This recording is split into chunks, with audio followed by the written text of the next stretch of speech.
Were there some things, Bill, that they just wouldn't go along with? Well, there were some things they didn't know about that we did in the film. For over 4 decades, Stripes has been hailed as one of the most quotable, rebellious comedies of its era, a film that blended military satire with anarchic charm. But behind the punchlines and parades, behind the mud wrestling scenes and the witty one-liners, lies a story fans have rarely heard. It's not about deleted scenes or secret feuds, although those exist too. It's about a vision that changed mid-course, a casting decision that altered comedy history, and a confession from Bill Murray himself that would reframe how we see the film today. The truth is, Stripes wasn't always Stripes, and its journey from stoner farce to sharp, character-driven classic is one of the most fascinating transformations in Hollywood comedy. Originally, Stripes wasn't even meant to star Bill Murray and Harold Ramis. The early drafts of the script were written with an entirely different duo in mind, Cheech Marin and Tommy Chong. At the time, Cheech and Chong were riding high on the wave of countercultural fame. Their films Up in Smoke, Nice Dreams, Cheech and Chong's next movie were laced with psychedelic humor, anarchic energy, and a signature brand of spaced-out rebellion. The premise for Stripes in its original form was simple: what if 2 stoners accidentally joined the army? The script leaned heavily into surrealism, including an entire trippy detour to South America where the characters would experience hallucinations and absurd misadventures in the jungle. It was Cheech and Chong go to war, an idea that had every chance of becoming another cult hit. But something went wrong. According to multiple insiders, the film's producers never got that the original Stripes script was never actually turned down by Cheech and Chong, not because they read it and passed, but because they never saw it at all. According to insiders, their agent acted as a barrier rather than a bridge. He reportedly demanded more money, more creative control, or possibly both, conditions the studio wasn't willing to entertain. As a result, the script was never delivered to the comedy duo, and the Cheech and Chong version of Stripes evaporated before it ever got started. With that door closed, the filmmakers were forced to reimagine everything. Gone was the psychedelic, weed-soaked army spoof that would have played like Up in Smoke Goes to Boot Camp. In its place, a new direction emerged: less drug-induced surrealism, more bite, more wit, and far more nuance. The tone shifted dramatically, evolving from spaced-out slapstick to something tighter, smarter, and more subversive. It was no longer about a couple of stoners bumbling through military life. It became a vehicle for sharp social commentary disguised as comedy. Enter Bill Murray, bringing with him a wry, deadpan sensibility and a rebel-without-a-cause attitude. Murray would transform Stripes into something iconic. With his improvisational prowess, he didn't just step into the role originally built for another act, he redefined it. Under Murray's guidance, the story's humor moved away from psychedelic gags and toward sharp, anti-authoritarian commentary. His version of John Winger wasn't just a misfit, he was a disillusioned everyman burned out by life, who joins the army not out of patriotism but as a last resort. That change shifted the film's entire identity. Stripes was no longer a stoner comedy, it became a cultural statement, a satire cloaked in absurdity, driven by the comedic instincts of a man who could make rebellion feel both hilarious and heartbreakingly relatable. With Murray on board, Stripes transformed into a film of a very different flavor. Gone were the surreal sequences. In their place emerged a sly, anti-authoritarian wit that would become Murray's trademark. His character, John Winger, wasn't just a slacker, he was a smartass with nothing to lose, a man drowning in post-70s malaise who sees the army not as salvation but as a last-ditch way to shake up his aimless life. Much of Winger's personality was shaped in real time by Murray himself, who brought his improvisational genius to the set. Many of the most iconic lines weren't even in the script. They were invented on the spot, ad-libbed in that dry, irreverent Murray style that skewers authority with a smirk rather than a scream. That looseness changed everything. The film's tone became more intelligent, more self-aware, and less overtly silly. Murray's spontaneous riffs turned scenes from basic comedy beats into moments of rebellious magic. His ad-libbing didn't just punch up jokes, it reshaped entire scenes, throwing the cast and crew into a state of creative flux where the unexpected became the norm. He had a unique ability to inject mischief into monotony, making every moment feel like a challenge to authority, even when the script itself said otherwise. This improvisational freedom gave Stripes its pulse, wild, unpredictable, and defiantly unpolished. But Murray didn't do it alone. His on-screen partner, Harold Ramis, brought the other half of the film's heart. Ramis, who also co-wrote the script, understood the rhythm of comedy not just as a performer, but as a composer of tone.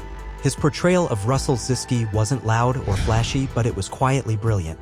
Zisky was the guy you believed in, the rational best friend who didn't seek attention but who always showed up when it mattered. Ramis had the rare talent of knowing exactly when to step back and when to lean in, allowing Murray's chaos to take the lead while subtly anchoring the emotion beneath the humor. This wasn't just chemistry, it was synergy. Ramis's steady timing, dry wit, and emotional depth counterbalanced Murray's kinetic energy. Their dynamic made the comedy richer, the stakes feel more grounded, and the mischief somehow more meaningful. Rather than being the straight man in a classic comedic duo, Ramis added a third dimension. He wasn't just reacting to Murray's wildness. He was elevating it. His performance lent credibility to the absurdity.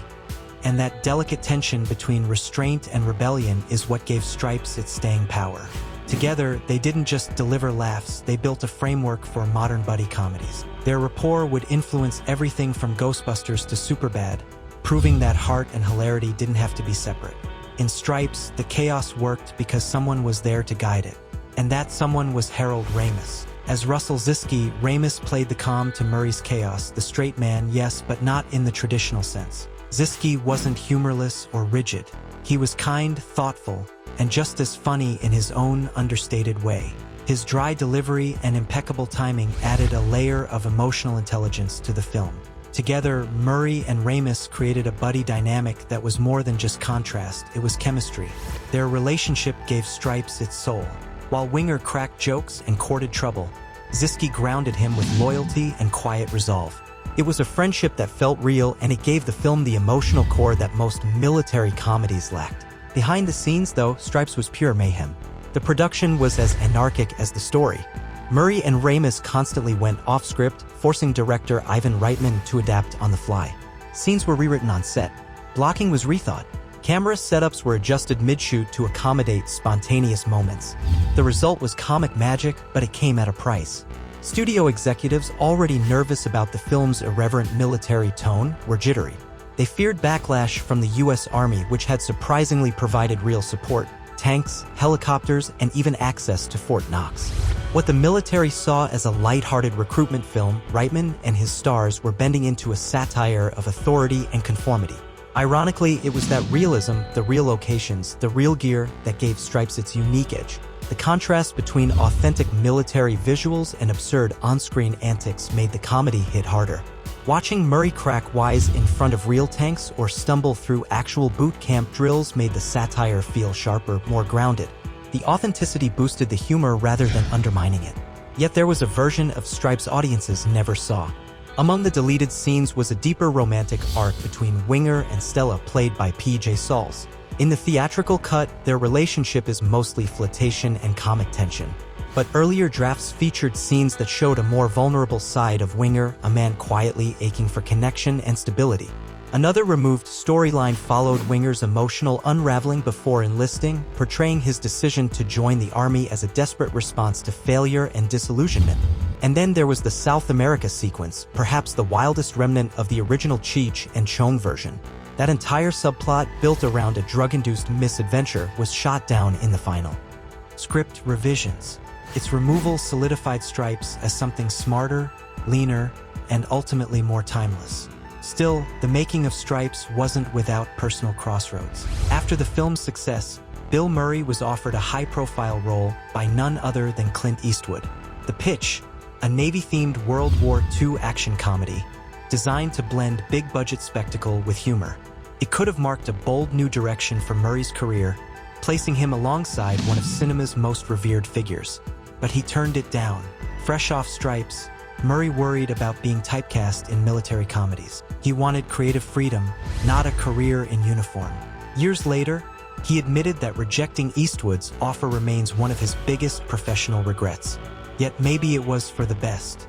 Turning down Eastwood pushed Murray to explore more introspective, offbeat material. He moved toward roles that balanced comedy with pathos.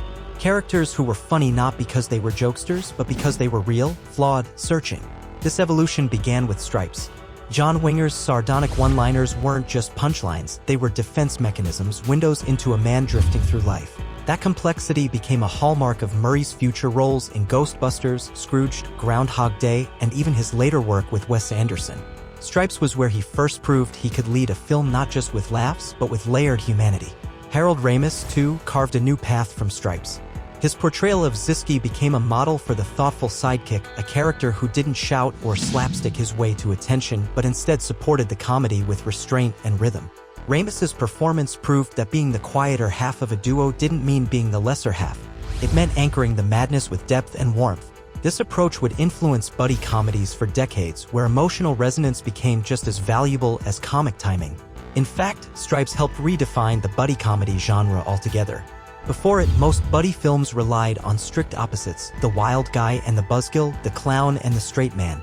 But Murray and Ramis offered a more nuanced model, two smart, funny guys with different energies, bound not by conflict but by camaraderie. That tone rippled through later classics like Ghostbusters, Lethal Weapon, and Ferris Bueller's Day Off. But what truly set Stripes apart wasn't just its performances or subversive humor, it was its heart. The film didn't romanticize military life. It didn't glorify war or discipline. It told the story of men who joined the army not out of duty, but out of desperation. They weren't heroes. They were misfits trying to survive, connect, and maybe, just maybe, figure out who they were along the way. That honesty resonated. It still does. Even the military's unexpected support became a bizarre twist in Stripes' legacy. The very institution being lampooned on screen had helped make the film happen, unaware, or perhaps willfully ignoring, how sharply it was being satirized. It's a curious contradiction, a comedy that mocks the system enabled by the system itself. Today, Stripes remains a classic. But more than that, it stands as a masterclass in how improvisation, collaboration, and unexpected pivots can birth something truly iconic. Had the original Cheech and Chong vision gone forward, we might have had a surreal, psychedelic romp that leaned into absurdist stoner humor. It could have been funny, even groundbreaking in its own way, but likely not timeless. Instead, what audiences got was something uniquely subversive, a comedy that flirted with chaos yet remained grounded in real human emotions. It was Bill Murray's improvisation that injected the movie with its sly, anarchic energy. His ability to turn even the blandest line into an act of quiet rebellion changed not only the tone of Stripes, but arguably set the tone for 80s comedy altogether. His performance showed that humor could be layered, that it could mask pain, critique authority, and still make audiences laugh out loud. And without Harold Ramis providing the emotional and comedic ballast, the film might have tipped too far into parody. Together, their chemistry set the gold standard for buddy comedies to come. Beyond its storytelling, Stripes also helped change how studios viewed comedy. Prior to its release, mainstream comedy was often rigid, relying on slapstick routines or clean, structured setups. But Stripes proved that audiences were ready for something messier, funnier, yes, but also more irreverent, more unpredictable. It wasn't just a movie about goofing off in the army, it was about the tension between the individual and the institution, between structure and freedom, between laughing with authority and laughing at it. Its influence quietly echoed across the decades. You can feel its DNA in Police Academy, Ferris Bueller's Day Off, Office Space, and even the Hangover films where underdogs push back against systems, armed only with wit and attitude. For comedians and filmmakers, Stripes became a blueprint for balancing satire with sincerity, showing that characters didn't have to be perfect to be lovable, they just had to be real. In the end, Stripes wasn't just a product of its time. It helped shape the comedic voice of a generation. It was lightning in a bottle, powered by risk, rebellion, and a whole lot of improvisation. And that's why it still matters. So next time you watch Stripes, look past the jokes. See the film for what it really is. Not just a comedy, but a portrait of rebellion, friendship, and the strange, unpredictable path to becoming yourself.